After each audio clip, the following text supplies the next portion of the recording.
주의 이름으로 축복합니다. 천국 갑시다. 천국에서 만납시다.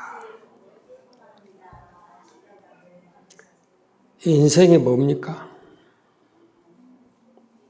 이번 한 주간에 휴가도 아닌 휴가 같은 시간을 갑작스럽게 보내고 왔어요. 실은 내일부터 하려고 그랬는데 집회가 내일부터 해가지고 시간을 조정을 했어요. 이제 총회에 또 제가 담당하는 일이 있어서 그 일을 담당하러 갔는데 광주에서 오신 목사님이 목사님 참 세월 빠르지요 그런 거예요. 신학교 다닐 때 봤던 함께 신학교를 다녔던 근데 후배는 한참 후배죠.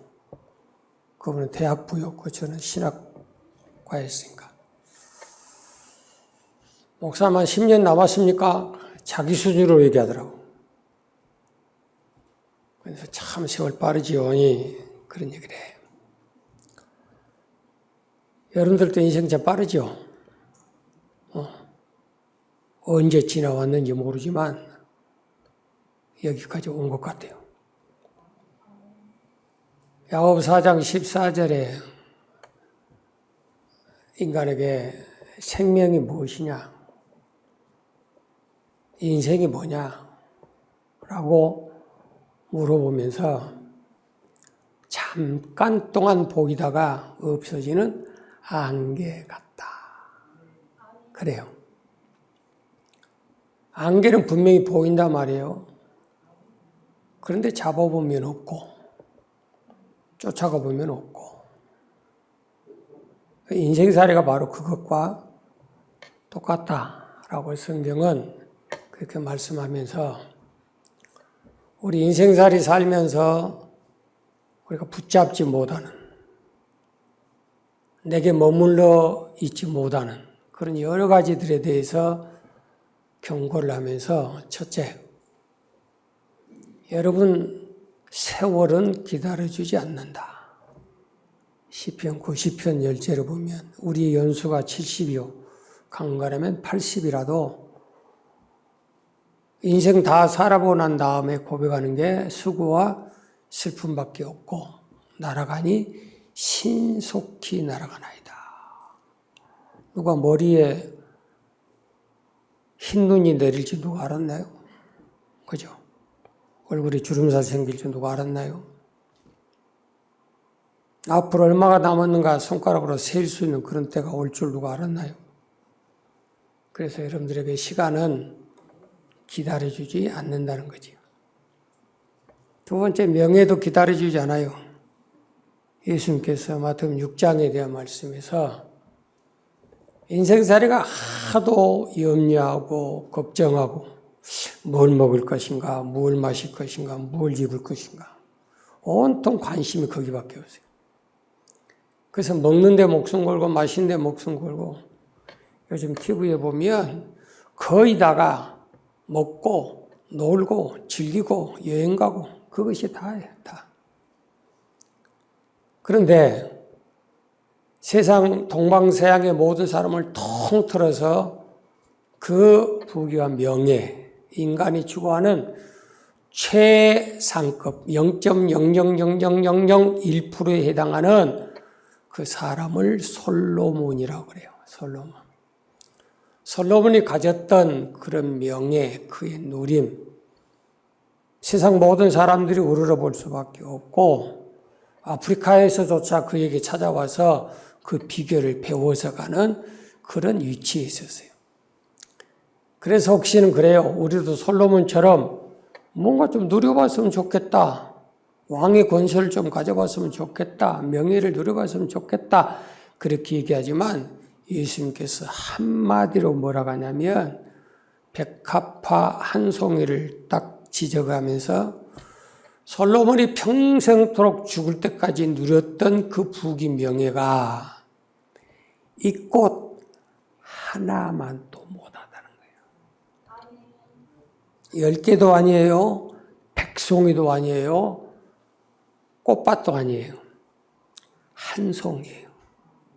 백합화 한 송이를 제자들에게 보여주면서 하는 말이 이 백합화가 가지고 있는 명예가 솔로몬이 평생토록 누렸던 그것보다 더 낫다는 거예요. 거기에 아주 조금 제가 쇼크를 먹었어요. 우리 교회는 꽃밭이잖아요. 사모님이 하도 열심으로 밖에 나가서도 매일마다 전화해가지고 물 줘야 꽃들한테 죽는다 물 줘라. 영광이 집사를 이제 하기 싫어 살겠는데 전화오면 내려가서도 물 줘야 되고 또 물 줘야 되고. 여러분들 보기 좋게 하는 것도 있고 또 하나는 지나가는 사람들이 세 사람 교회 그러면 다들 꽃밭 그래. 옆에 있는 교회 권사님이 목사님도 자기 교인들도 아무도 안 알아준대요. 근데 혼자서 고미질하고 낯질하고 꽃밭 매. 근데 언젠가 만나서 무슨 얘기냐면 사모님하고 나하고 하나 돼가지고 꽃밭을 갖고 오면 진짜 좋을 것 같은데. 우리 교회 대표, 저쪽 교회 대표 해가지고 해야 될란가 어쩌는가 모르지만. 그래서 남들이 지나다닐 때, 세 사람 교회 그러면 꽃밭, 꽃이 참 아름답더라라고 하는 그 소리를 듣고 싶어서 꽃을 가꾸는 의중도 있어요. 건강하십니까?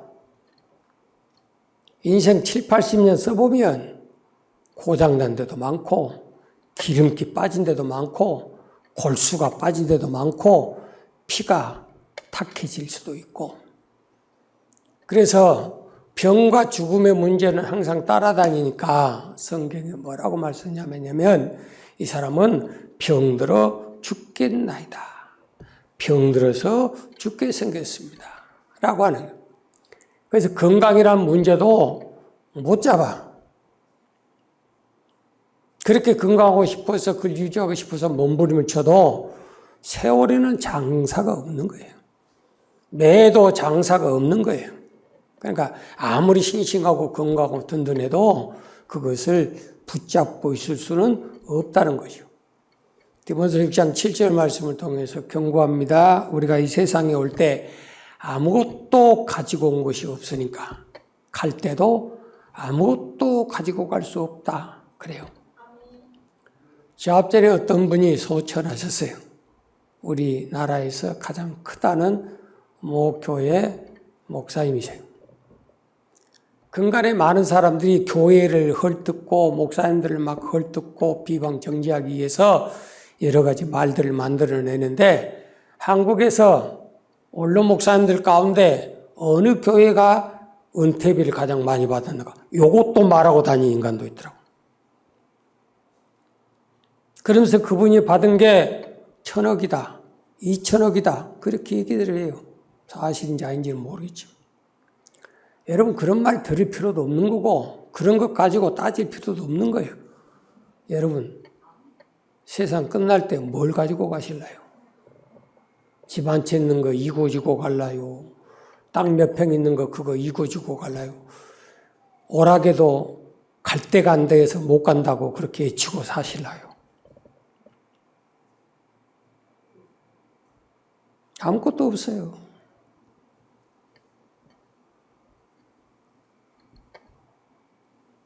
가석 가운데 태진아 씨가 후배들을 만나고 후배 자녀들을 만나면 꼭 용돈을 준대요. 그래서 김구라 씨가 자기 아들을 데리고 가는데 태진아 씨를 만났어요. 그래서 요즘 잘 있지? 잘 살지? 그러면서 주머니를 딱 열더니 그 아들에게 용돈을 주더라는 거예요. 100만 원을. 그래서 깜짝 놀란 거예요. 아니, 형님 어떻게 이렇게 100만 원씩이나 줍니까? 그 다음에 자기 딸을 데리고 가는데 또 만났어요. 그 딸을 위해서 자기 지갑을 열더니 50만 원을 또 팁으로 주더란 거예요. 용돈으로. 그래서 형님 너무 많습니다. 이러면 안 됩니다. 그랬더니 태진아 씨가 하신 말씀이 있었어요. 거지면 못해. 내가 거지면 얻어먹고 사는 거렁뱅이라고 하면 주고 싶어도 못 줘. 그런데 내가 줄 수 있는 상황이어서 줄 수 있다는 것이 나한테는 행복일세 그러더라고요. 그 사람 예수 믿는 사람이에요. 치매 걸려있는 아내를 돌아보느라고 매일매일이 힘들고 어려워요.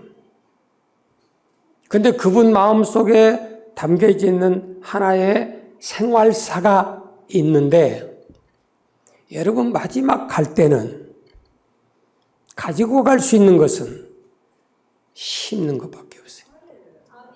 그거 외에는 없어요. 여러분들도 그렇게 살아봤으면 좋겠고 나도 그렇게 살았으면 좋겠다 싶어요. 그래서 2, 3일 전에 마트를 갔어요. 마트 가서 일을 보는데 우리 노예 개척교회 목사님이 자기 자녀하고 같이 이렇게 쇼핑을 오셨어요. 그것도 멀리 있는데 아는 체를 했더니 목사님 제 아내가 직장 생활을 해서 시간이 전혀 안 나는데 오늘 내일 휴가라는 거예요. 그래서 장보러 왔다는 거예요. 그래서 아들을 소개를 시키더라고요. 그래서 그러냐고 인사하고 했는데 얼핏 듣기를 학생이라는 거예요. 대학생이라는 거예요. 계산하고 있을 때 제가 불렀어요. 아들 지금 대학생이라고 그랬더니 예 학생입니다. 학생이 필요한 게 많겠네. 그래서 지갑을 열고 그냥 사임당을 줬어요. 남자니까 여자가 필요할 것 같아서. 여러분 앞에서 목사가 자랑하고 싶어서 지금 그런 얘기 한다고 들으면 여러분이 잘못된 사람이에요. 이번 총회 가서 목사님 설교하는 그 제목을 보니까 진짜 예수 믿는 사람, 잘 믿는 사람이라고 하는 그 사람들의 민낯이 어떤 건가라고 하는 설교 제목이 나왔더라고요. 그 설교는 안 했지만 그 제목이 나왔어요. 우리가 예수 믿습니다. 경건하게 삽니다. 기도의 사람입니다. 성령의 사람입니다. 라고 말하면서 우리의 생활 속에는 포장되지 않는 그 민낯은 과연 어떤 얼굴을 하고 사느냐 라고 하는 제목이더라고요. 그래서 그 제목을 보면서 제가 감동을 받았어요. 과연 우리에게 지금 가리워져 있는 목사, 장로, 안수집사, 권사, 집사라고 하는 그 포장되어 있는 그 경건이 아니고 그 포장된 것을 걷어버리고 우리의 실생활 그대로 보여줄 수 있는 그런 민낯은 과연 성경이 요구하는 경건의 삶인가? 아니면 보여주기식 외식하는 바리새인과 사두개인들의 삶과 전혀 다름이 없는가? 라고 하는 것 가지고 엄청나게 얘기 많이 했어요. 본문 자체를 보니까 내 자신에게 보라고 하는 말씀으로 그렇게 기록되는 거예요. 그래서 내게 주어진 그 생활 속에 어떤 작은 부분 하나라고 될지라도 그 부분에 대해서 감당하려고 몸부림을 치는 거예요. 그래서 운전하고 딱 오면서 사모님에게 제가 그 말을 했어요. 여보, 목사는 돈이 많아야 되겠다. 목사가 지가 먹고 쓰고 살고 입기 위해서 돈을 모아본 적, 써본 적 없어요. 들어오는 순간에 하나님 이거는 어느 곳에다 무엇에 쓰라고 주셨습니까? 라고 먼저 물어. 그리고 거기부터 써. 거기부터 나누고 베풀어. 왜? 남는 것이 그것밖에 없으니까. 내 목구멍에 들어간다고 남습니까? 네 몸에 치장한다고 남습니까? 그 남지를 않아. 심는 것만 남는 거지 먹어버린 것은 똥 싸고 끝나는 거예요. 오늘 본문의 말씀 보니까 우리가 잡을 수 없는 그런 절박한 상황 속에서 잡아야 될 것이 있다고 그것을 기록을 하고 있어요. 바꿔 말하면 우리 삶에는 두 가지의 삶이 있다는 겁니다. 하나는 후패해져 가는 겉사람이 있고 또 하나는 날마다 새로워져야 될 속사람이 있다는 거예요. 겉사람은 다 후패해져 가는 거예요. 다 늙어가는 거예요. 아니 나이 먹었는데 그러면 나이가 갈 때가 돼가는데 20대 30대 같이 살다 가겠습니까? 그러지 못하지. 깜빡깜빡거릴 때도 있고 잊어버릴 때도 있고 이번에도 어디 가서 티켓을 주길래 티켓을 왼손에 들고 오른손에 없어서 찾고 다녔어요. 그러다가 보니까 왼손에 들려있네. 근데 티켓팅 하는 분에게 아이고 죄송합니다. 나이 먹어가니까 그렇습니다. 얼굴은 새파란데 나이 먹어가서 그랬습니다. 9학년 3반 앞에서 이 말하기가 조금 죄송스럽기도 한데 그래 제가 우리 장로님도 보면 아주 싱싱해. 머리가 항상 까만물 들어가지고 항상 젊은 것 같아. 근데 가까이서 보니까 주름이 많이 폈더라고. 왔다 갔다 깜빡깜빡하고 돈 계산도 잘 못하고.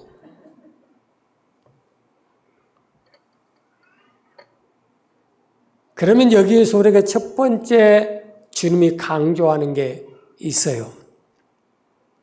여러분들이 아무리 눈으로 볼 때 현실적인 것들이 후패해져 가고 고물덩어리가 되어간다 할지라도 여러분 마음가짐에 달려있다는 거예요. 여러분 스스로에게 그 고물단지로 전락하지 말고 보물단지가 되라는 겁니다. 보물단지. 겉사람이 중요한 게 아니라는 거예요. 속사람이 중요하다는 거예요. 외모가 중요한 것이 아니라는 거예요. 중심이 중요하다는 겁니다. 왜냐하면 하나님은 외모로 보는 하나님이 아니라 중심을 보시는 하나님입니다. 외모를 볼 때 엘리압이 얼마나 건장합니까? 키도 크고 잘 배우고 똑똑하고 아버지를 대적할 수 있는 그런 자리에 있고 아버지 침상에 뛰어 올라간 자식이 그 자식. 하나님께서 그 형제간들 가운데 기름 부음을 허락하라고 하는 사명을 받은 사무엘이 쫓아가 보니까 엘리압이 자기 눈에 딱 맞는 거예요. 이 정도면, 이 정도 지식, 이 정도 키, 이 정도 외모, 이 정도의 지혜, 이 정도의 지략, 이 정도의 가짐이라고 한다면 능히 하나님이 기름 부어 왕으로 세울 수 있겠다라고 인정하고 기름 부음을 허락하려고 합니다. 그때 하나님이 그 행동을 멈추게 하고 주신 말씀이 바로 나는 사람을 외모로 보는 것이 아니라 중심을 보는 하나님입니다. 옆에 분 눈 좀 쳐다보고 못생겨도 괜찮습니다. 키 작아도 괜찮습니다. 내가 참 감사한 것은 내가 여러분들 안수기도 해줄 때 턱이 높아서 감사해. 내가 밑에서 나란히 있어서 하려면 우리 저 키 큰 아줌마부터 시작해가지고 나보다 더 키가 커가지고 손을 올리자니 팔이 빠질 것 같아요. 근데 다행히도 다 나보다 밑에 있어가지고 기도해주고 아주 쉬워. 아주 쉬워. 저 사람이 얼마만큼 가졌느냐? 저 사람이 얼마만큼 배웠느냐? 저 사람이 얼마만큼 지금 누리고 사느냐? 그게 중요한 게 아니에요. 하나님은 우리의 중심을 보시면서 중심을 보신 그 하나님이 육신은 후패해져 가는 고물덩어리가 된다 할지라도 네 속사람은 날마다 새로워졌으면 좋겠다. 어제보다 오늘이 더, 오늘보다 내일은 더 나을 수 있는. 그래서 믿음과 소망은 항상 함께하는 거죠. 어제와 오늘과 그리고 내일에 대한 소망이 꺾이지 않는 것이 그것이 믿음의 사람이라는 거예요. 깨달아지세요. 제가 키가 그러다 보니까 아담 사이즈여서 우리 손자들 키를 좀 크게 하는 방법이 없나 그랬더니 어떤 의학 박사 미국에 계신 분이 나오셔서 강의하는 걸 제가 우연찮게 들었어요. 그분이 뭐라고 얘기하느냐, 인위적으로 키를 크게 하는 것은 그 아이의 신체를 망치는 일이라는 겁니다. 자기는 돈을 벌 수 있다는 거예요. 그러나 그 방법은 정상적인 방법이 아닌 겁니다. 그 자녀의 인생길을 내가 책임져 줄 수 없다는 겁니다. 바꿔 말할까요? 하나님 주신 대로 살아라. 그것이 제일 좋은 복이요. 깨달아지세요? 자, 옆에 분 쳐다보고 고물 내지 말고 보물 됩시다. 보물이 되려면 단장을 잘해야 돼. 알았죠? 여러분들이 목사에게 고물, 보물이라고 하는 그런 소리 듣고 싶으세요?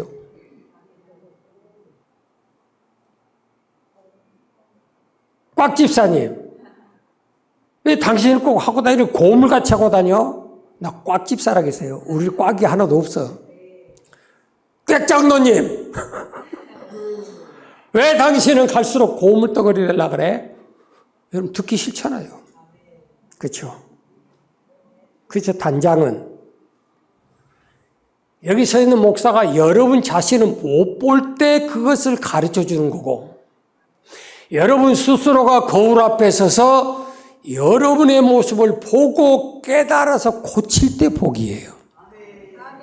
더 나가서 여기 서 있는 목사가 여러분들 영과 홍과 육이 흠과 점과 티가 없이 거룩하게 보존돼야 될 테인데, 이 부분에 흠이 있고 이 부분에 티가 있고 이 부분이 거침이 있으니까 그것을 고치고 닦고 조이고 기름쳐야 될 것 같습니다 라고 말할 때 듣고 고치는 것이 지혜로운 자예요. 안 그러면 세상 나가서 요거도 먹습니다. 네 집 아들이냐고, 당신 어디 교회 다니냐고, 당신이 장로냐고, 당신이 목사냐고. 이번에 숙소를 갔는데 숙소의 아줌마가 우리 둘이를 보더니 예약된 티켓팅을 바꿔버린 거예요. 그 자리에서. 선생님, 제가 방을 다른 데로 드릴게요. 거기서 편히 쉬다 가세요. 돈 차이가 얼만데 그 사람들은 그럴 리가 없잖아요. 티켓팅을 바꿔주는 거예요.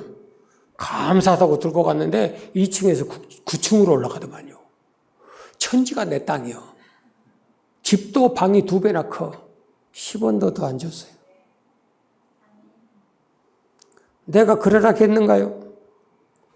우리 두뇌가 나로 말할 것 같으면 광주 새사람 교회 목사이며 그런 소리 해본 적도 없잖아요. 그냥 가서 예약된 대로 방 달라고 했던 것 뿐이에요. 그럼에도 하나님은 그렇게 바꿔서 가는 거예요. 바꿔서 가는 거예요. 그런 걸 보면서 여러분 앞에 서 있는 목사가 나는 날마다 복 받습니다라고는 그 소리를 여러분들이 인식을 못하는 거예요. 인식을. 복 받는다 그러니까 막 로또 복권이나 당첨되면 좋겠다, 막 암병이 막 그 자리에서 고쳐버리면 좋겠고, 다리가 부러진 것이 따끔따끔 그 자리에서 막 뛰어다니면 좋겠고, 그렇겠죠. 그게 복이죠. 그것도 복이에요. 근데 방금 찬양의 복이에요. 주와 같이 길 가는 것, 그것보다 즐거운 일 어디냐고요. 그것보다도 더 복받은 성도의 삶이 어딨냐고요. 내게 주어진 있을 때에 하나님께서 주신 감동대로 믿음 안에서 순종하고 감당하는 그것보다 더 귀하고 복 있는 게 어딨냐고요. 시켜서가 아니라, 강제가 아니라, 억지로 하는 것이 아니라 자원하는 마음으로 주님이 내게 베푸신 그 은혜를 감사함으로 보답하고자 하는 마음으로, 그때는 최고의 기쁨이에요.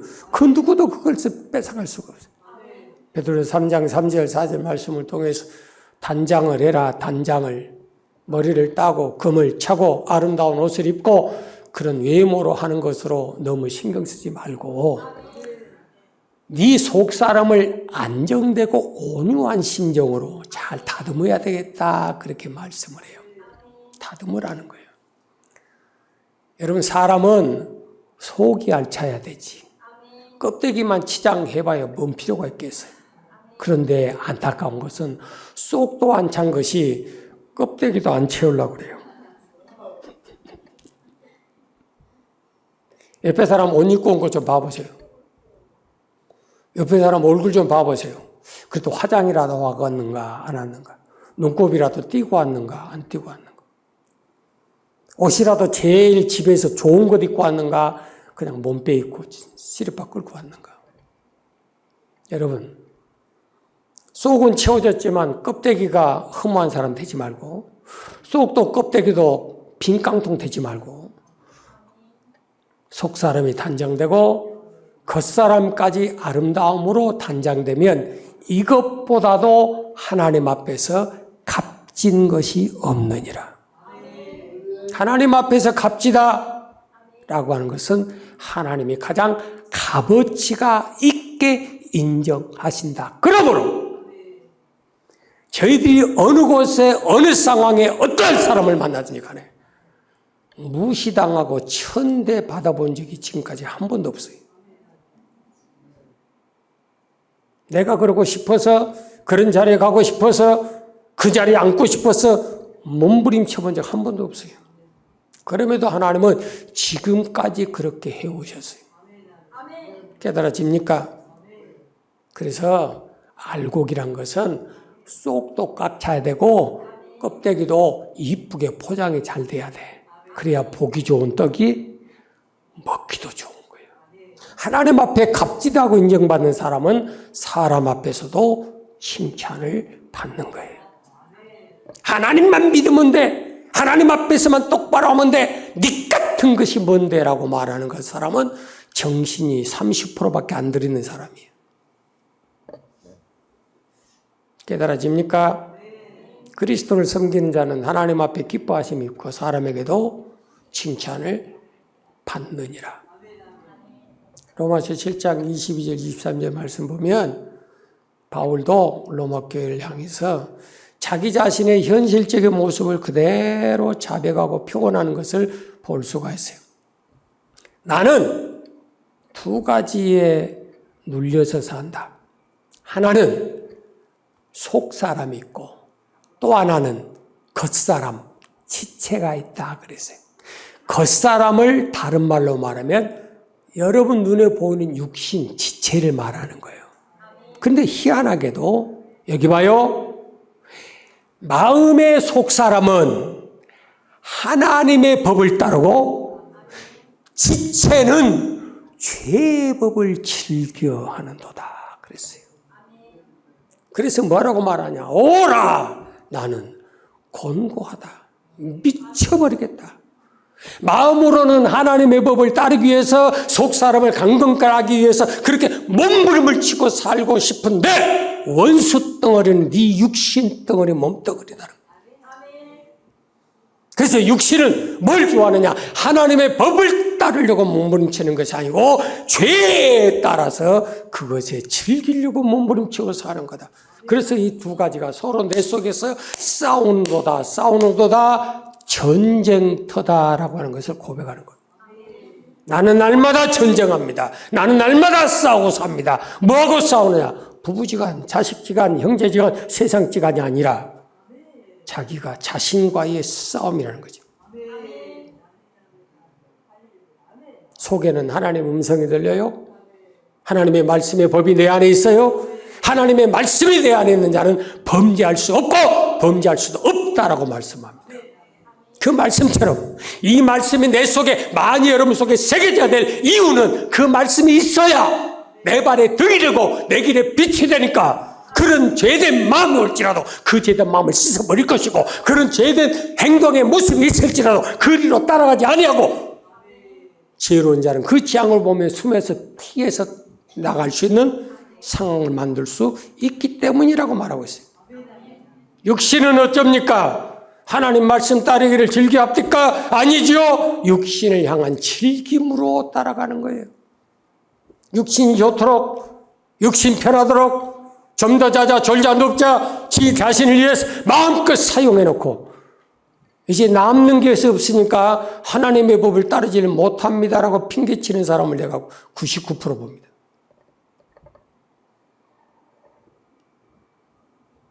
나는 없어서 못해요. 나는 병들어서 못해요. 나는 힘이 다 빠져서 못해요. 나는 기회가 없어서 못해요. 못한다는 그런 사람들 생활을 볼까요? 못할 수밖에 없어요. 왜 못할까요? 하고 싶어도 못하는 거예요. 이제는 이미 때는 지나갔어요. 기회는 이미 지나가 버렸어요. 내 속에 하나님의 법이 그렇게 내 속에서 내 양심을 울리고 내 영혼을 울릴 때 우리의 눈을 열었으면 보일 것이고 귀를 열었으면 들릴 것이고 그래서 눈은 봄으로 귀는 들음으로 복이 있다고 이 앞주에 설교했어요. 근데 지금은 안 되잖아요. 할 수가 없잖아요. 못 하잖아요. 왜 그러지요? 없는 사람이 어떻게 합니까? 병든 상황에서 뭐 합니까? 힘이 완전히 다 빠져있는 상황 속에서 여러분 뭐 할 겁니까? 못해.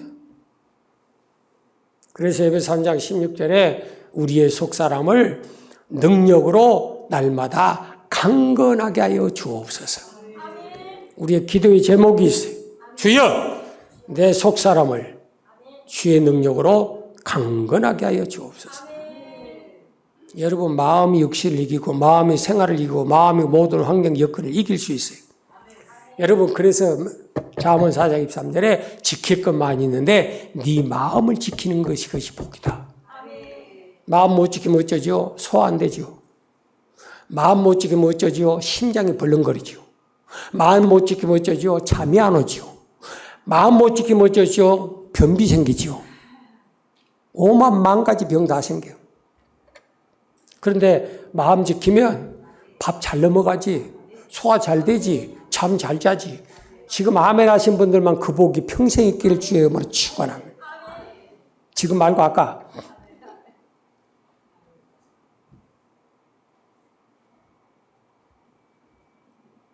주님을 이렇게 경고해요. 에베소 3장 17절에 그렇게 능력으로 우리 속에 강건하게 해달라면 네 속에 그리스도가 항상 계시게 하라 그랬어요.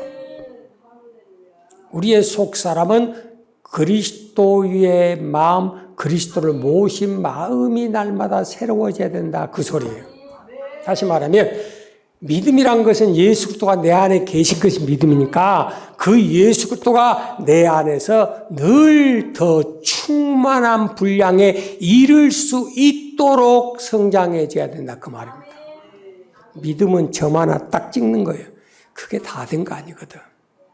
그 점 하나 찍는 믿음이 장성한 분량의 구원에 이르는 지혜까지 가려면 40년, 80년, 100년 걸려요. 그래 안 해요.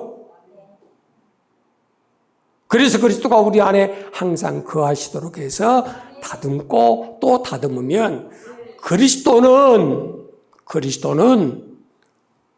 보배입니다. 보배. 그리스도를 모시는 그 마음을 하나님이 값어치 있는 사람으로 보겠다. 지금 그 말이에요. 그러나 여러분들이 여러분 스스로의 믿음과 여러분의 삶의 모습을 여러분 스스로가 다듬지 아니하면 고물되는 거예요.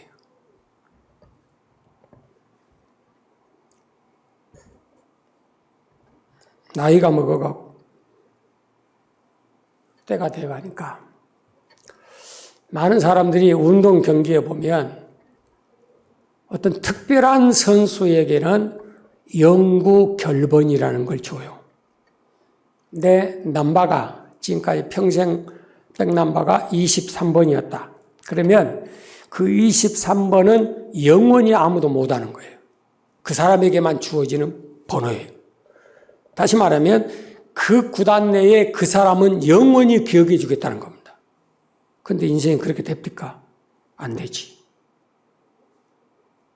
여러분들도 하나님 앞에서 그런 영원히 기억하고 싶은 그런 영구 결번이 되어 있으면 좋겠어요. 종종 시시때때로 먼저 가신 권사님들이 종종 생각이 아주 많이 납니다. 참 힘들고 어려울 때. 참 목사가 아무것도 모르는 그런 상황. 핏대회 같은 그런 상황. 목사 한 손 곧바로 받고 개척을 시작했는데 뭘 알았겠어요? 뭘 알아? 세례를 한번 베풀어 봤습니까? 성찬 시간 한번 해봤습니까? 해본 적 아무것도 없어요. 그런데 개척에서 목사를 했어요. 그때 찾아오셔서 새벽마다 기도하고 기도하기 싫은 나를 깨워서 기도시키고 기도 짧게 할 나를 길게 시키고 또 우리 김혜희 권사님. 눈물 나서 기도하면서 항상 연약할 때마다 옆구리에 찔러 넣어줬던 조우승 권사님. 그 개척하며 밥도 못 먹고 다니는 그 운전하고 차량원에 갈 때 항상 김밥 한 덩어리 싸들고 기다리셨던 김춘지 권사님. 그분들 생각하면 지금도 너무너무 고맙고 감사해요.